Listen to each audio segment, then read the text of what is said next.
हे रस्त्याच्या वाटेवर सदर महावडवृक्ष पेमगिरीच्या दिशेने. काही दिवसांपूर्वी बाबाजीच्या सासरवाडीला जाण्याचा योग आला.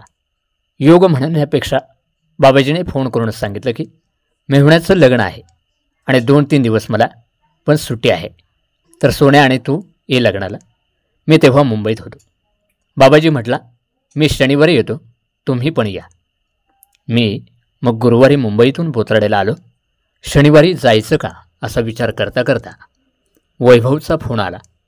म्हटला, भाऊ आपण उद्या जाऊ भाऊच्या सासूरवाडीला. मी म्हटलो चालेल. मग बाबाजीला त्याने फोन लावला तर बाबाजी चाकणच्या आसपास येत होतं. त्याच्यासोबत बोलणं झालं आणि वैभव म्हटला, भाऊ आपण उद्या जाऊ, आज आराम करतो मी, कारण दमलो आहे म्हसा यात्रेवरून आल्यामुळे. मग बाबाजीला तेच सांगितलं. बाबाजी म्हटला या उद्या. वैभव आणि आम्ही रविवारी सकाळी 8 ते 8:30च्या दरम्यान बोत्राडे इथून निघालो. वैभव त्या सकाळी माझ्याकडे घरी आला. खाली ओढ्याच्या रस्त्यावरून आम्ही निघालो. त्याचा पप्पा पण खाली रस्त्यावर उभं होता, त्यांना पण जायचं होतं. जुन्नरला त्याच्या पप्पाला सोडलं आणि आम्ही नारायणगावची दिशा धरली. मध्यात पेट्रोल पंपावर त्याने गाडीत पेट्रोल टाकलं आणि आम्ही भरधाव निघालो. थंडी जबरदस्त होती. आम्ही स्वेटर कानटोप्या बांधून फिट होतो, तरी गुलाबी थंडी जाणवत होती. वैभवच्या कानात ब्लूटूथ असल्याने तो मजेत हलत डुलत चालला होता. मी गप्पा मारत होतो. नारायणगावच्या पुढील बाजूने आम्ही मधला मार्ग धरला आणि थेट आळेफाट्याच्या पुढे निघालो. सकाळी आम्ही दोघं चहा पिऊन निघालो होतो. आळेफाटा, चंदनापुरी घाट असं करत करत आम्ही चंदनापुरीच्या मागे असताना बाबाजीला 9 ते 9:30च्या दरम्यान फोन केला. तर बाबाजी म्हटला, डायरेक्ट घरी या लग्नाला, दुसऱ्या दिवशी गावी जायचं होतं, तिथून आपण तिघीजण सोबत जाऊ. मग आम्ही डायरेक्ट त्याच्या सासूरवाडीला म्हणजेच कवठे धांदरफळला गेलो. वैभवला रस्ता माहीत होता. 2 ते 3-2.5 तासांत आम्ही बाबाजीच्या घरी पोहोचलो. बाबाजीच्या सासूरवाडीत गेल्याबरोबर बाबाजीचे सासरे मेहुणे, त्यांची बायको आई यांनी आम्हाला जयभीम घातला. त्याच्या बारक्याला आम्हाला खायला नेता आलं नाही, कारण आम्ही रस्ता काटण्याच्या नादात लक्षात राहिलो नाही. तिथे गेल्यानंतर त्याची छोटी लहान मुलगी ताई घेऊन बसली होती. बाबाजीचं आमचं बोलणं होत असतानाच बाबाजीचे सासरे दादा अतिशय चांगला माणूस, हसून खेळून पहिल्यांदा आयुष्यात असा माणूस पाहिला. गेल्याबरोबर संपूर्ण शेती फिरून दाखवली आणि माहिती दिली. वाह क्या बात आहे. आदर सन्मान पाहुण्यांबरोबर बोलणं वगैरे झालं आणि आम्हाला पोहे चहा दिला.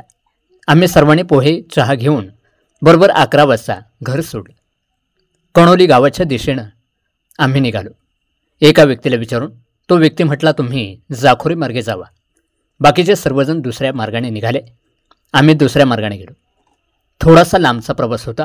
कणोलीत गेल्यावर लग्नाला तोबा गर्दी पाहिली. अशी गर्दी आपल्या इकडच्या लग्नाला क्वचितच पाहायला मिळेल. हे सर्वसामान्य कुटुंबातील लग्न होतं, तरी हजारोच्या आसपास लोक होती. जेवणही अतिशय चांगलं झालं.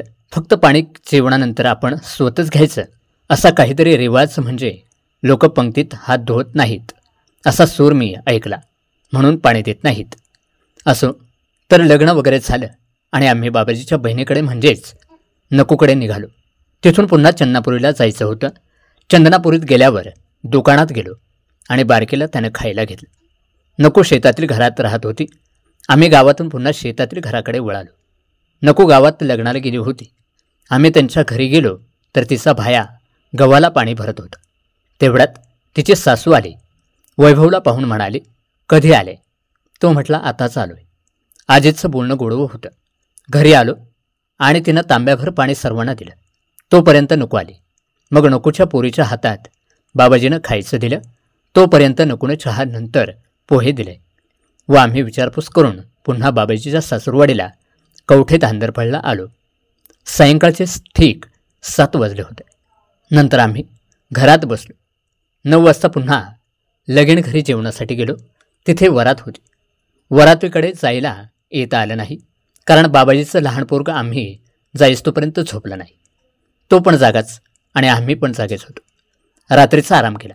दुसऱ्या दिवशी आम्ही रविवारी निघण्याच्या तयारीत होतो, कारण मला कामावरून फोन यायचा. पण पाहुण्यांचा आग्रह असल्याने रविवारचा प्लॅन बदलला आणि आमचा मुक्काम ठरला. सकाळी बाबाजी आणि आम्ही गावातीलच रामेश्वर मंदिराचे दर्शन घ्यायला गेलो. जबरदस्त मंदिर होतं.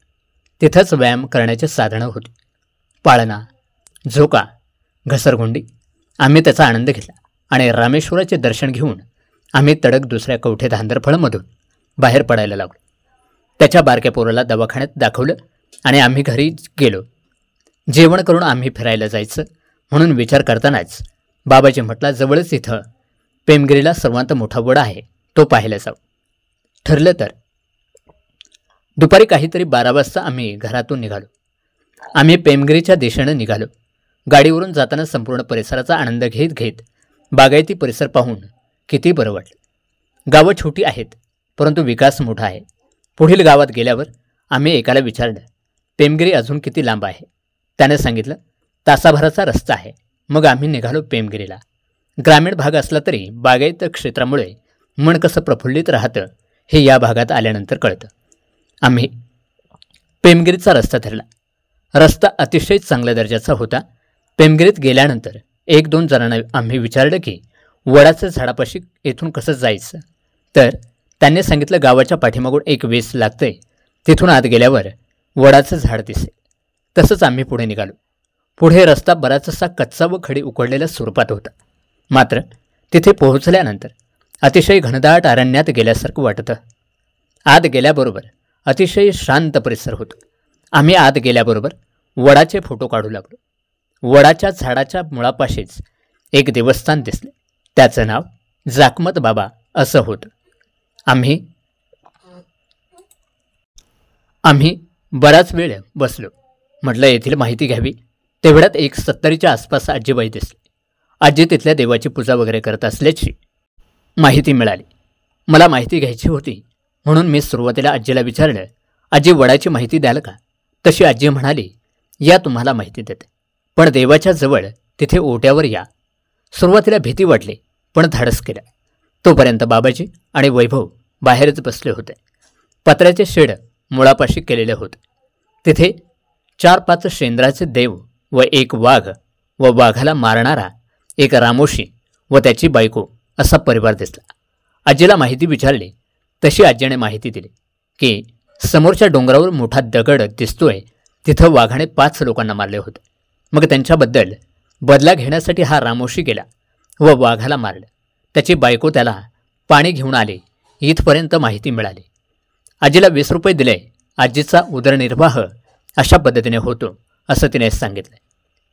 हा संपूर्ण परिसर 3-3.25 एकरच्या आसपास या महाकाय वटवृक्षाने वेढलेला आहे. या देवाची यात्रा उन्हाळ्यात चैत्रामध्ये असते असं देखील आजी सांगत होती. हा परिसर पाहत असताना 2 प्रेमी तिथे आले. आजीला येताना दिसले. देवाच्या पाया पडून ते समोरच्या मुळ्यांवर जाऊन बसले. तशी म्हातारी आजी वैतागून म्हणाली, ही अशी जोडपी येतात, इथं फार जपायला लागतं. मी त्यांना हुसकून देत असते. एका दृष्टीने ते बरोबर आहे असं आम्ही म्हणालो व आजीचा निरोप घेऊन बाहेर येत असताना एक पाठी दिसली. ती ट्रस्टची होती. तिचा फोटो काढला आणि आम्ही परतीच्या प्रवासाला निघालो. धन्यवाद.